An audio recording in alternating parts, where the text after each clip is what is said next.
पतिताना पावन करते दया तुझी थोर भीक मागतो मी चरणी अपराधी घोर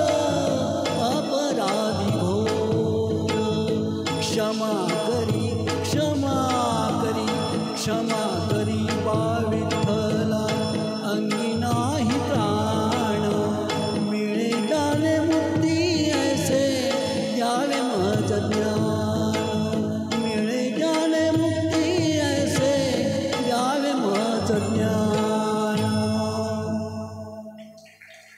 थँक्यू.